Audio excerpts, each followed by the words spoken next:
Laila na live pa rin ngayon sa Lalalaia sa San Juan, Batangas. Laila, ano ba, ilang residente at mga alaga nila ang nandyan ngayon? Lai, para ang dami. Good morning again, Mami Chiki. Oo, umaabot na tayo sa 30 residents. Pero syempre, mas marami yung pusa at aso nilang dala. Hindi ba? Kesa doon sa mga residente. Actually, alam mo, as early as 5 a.m., meron na talagang mga nakapila dito. But yung iba naman ay pre-registered. So mga maya-maya pa sila darating. Pero eto, mga early birds natin, ayan, andito sila nakaupo. Good morning po! Ayan. Kumaway-kaway, sayang ang ganda, tsaka ang kapugian, no? Hindi ba?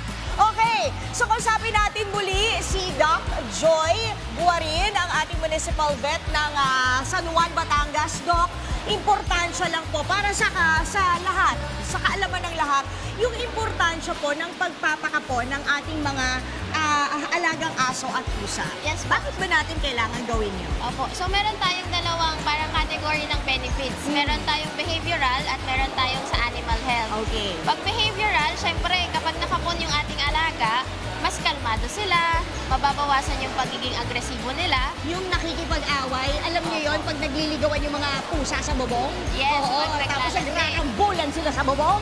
Nagigising tayo sa masarap nating tulog, di ba? Opo. Wala na yon. Mababawasan Okay. po yun. Oo. Opo, tapos mas maaga silang makakapon, sabi nyo nga, mababawasan din yung sa paglalandi nila, sa mga babae, sa mga lalaki yung pagpapagala-gala. Yes. Kasi sa pagpapagala-gala po nila, doon sila nakakakuha madalas ng sakit or yan. naa-aksidente sila. Nasasagasaan, napupukpok dahil punta ng punta sa bahay ng may bahay. So, less gala. Yes po, less gala, less makakakontak ng sakit. Lalo na po yung ano natin, marirelate na siya sa health concerns. Yes. Kasi hindi din sila masyadong makahawa ng ibang sakit sa ibang aso. Hindi din sila makakontak ng sakit like rabies. Oo. Kasi mas importante yon. So, sa animal health concerns pa din, kasama po dyan, less na rin yung risk nila ng halimbawa, pyometra, infection Ay, sa totoo yan. madre. Reproductive health issues. Yes po. Including cancer. Opo, Ay, di yes. ba? Sa lalaki natin at babae, meron tayong TBT, transmissible venereal Yes. tumor, na nakukuha din po yan sa paglalandi nila or Okay. pakikipag-mate. Ayan. Thank you so much, Doc Joy, para sa enlightenment na yan. At good luck sa'yo. Nararamdaman kong mahaba-haba pang biyahe mo Yes, bilang po. municipal vet Ay, ng thank you. San Juan, Batangas. Good luck, Doc Joy. Mamaya kita tayo ulit, ha? Kasi busy na si Doc. Mag-aasikaso na siya, so iiwan na natin siya. Pero tara. Ayan.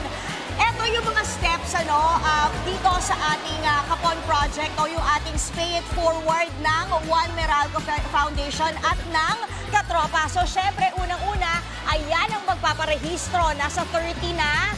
Tapos, maraming cats and dogs na yan. O, tapos, step 2. Ayan, siya na, pipirma sila ng waiver. Ayan, para sa kanilang mga cats and dogs. Sinisiguro na walang sipon o kung ano man, ayan, dyan yan pipirma. At dito naman sa pre-operation, may tinatawag tayong step 3. Ito yung pre-operation.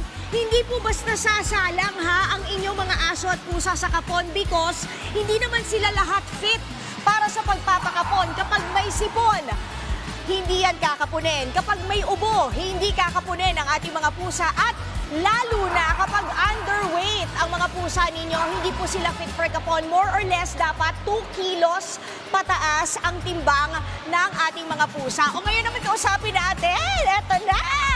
Kumari ko to Kumari ko to. O hindi ba? Sa Katropa, ang ating program manager ng Meralco Katropa, Michelle Kagiwa. Good morning, ma'am. Good morning, magandang umaga.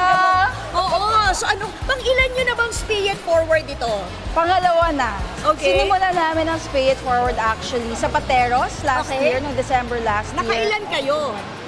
Sa Pateros, naka 120 cats and dogs. Ngayon, mas marami. Mas marami ngayon. We're expecting close to 300 kasama yung mga kinapon natin kahapon. Meron bang dahilan kung bakit San Juan, Batangas yung ating tinarget for this second project ng Pay It Forward ng Meralco o Alam ng nyo, One Meralco Foundation? Kasi nung nalaman ng sister company natin, na si Landco, na Yes. meron tayong animal welfare program sa Meralco, lumapit sila sa atin, nagtanong sila kung paano nila pwedeng i-implement yung TNVR dun sa properties nila.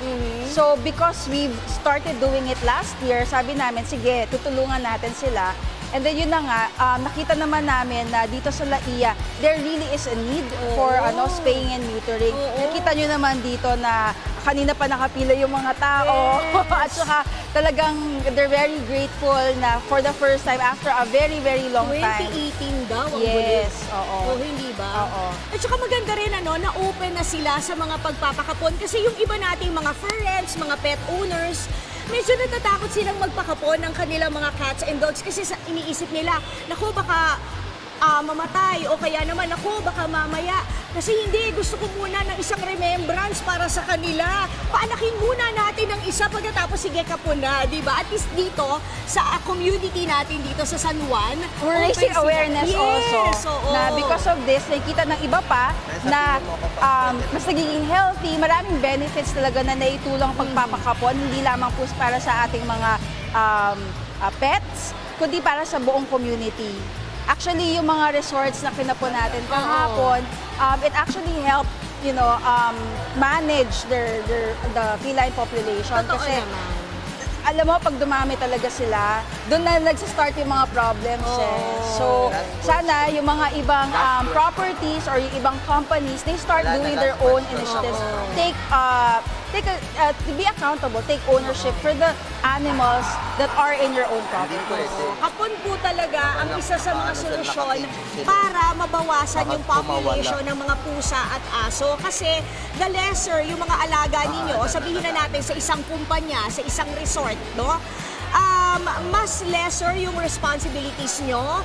At syempre, mas healthier sila kasi nakakakain sila ng tama, nabibigyan nyo ng tamang pagpapabakuna kung gagastos man kayo kung hindi provided ng municipal veterinarian. Kasi mas mura ang bakuna ng hayop kaysa sa tao. Oo, totoo yan. O, hindi ba? So, kaya ayan na, marami talagang benefits ang kapon. Kaya sana i-consider ninyo na ipakapon ang ating mga aso at mga pusa. Thank you so much. Thank you Ayan, for being susunod here. na spay and forward. Yes. Meron pa? Meron, Ay. next year na. Next year na. Abangan. Sige. So maraming salamat. Ma'am Mitch Kagiwa, ang ating program manager ng Meralco Katropa. Silipin lang natin. Ma'am Mitch, iwan lang kita. Pwede sumilip lang ng konti. Although hindi pa naman kasi operation na time. Eto na, nakapila na yung ating mga ilan sa mga cats. Ready na sila for kapon. Sineset up na po dito yung mga lamesa at hindi na tayo lalapit pa kasi itong area na po na to na nakikita nyo ay very sterile area. Ibig sabihin, malinis na malinis. Kaya hanggang dito lang si Tita. Pero for the meantime, ayan, ibabalik ko muna sa inyo sa studio. Maraming salamat. Good morning, kapatid family, for sending me here sa Laia, Batangas. Hindi nyo lang talaga alam kung gaano kasaya ang Tita Heart ko kasi malapit sa akin, sa aking puso talaga ang mga aso at pusa. Diyan tayo sa animal welfare advocacy, hindi ba? Specifically, yung ating mga stray cats and dogs. O Yes. paano? In behalf of TV5 Community Cats. So, hindi ba? Yan muna ang latest balik sa inyo.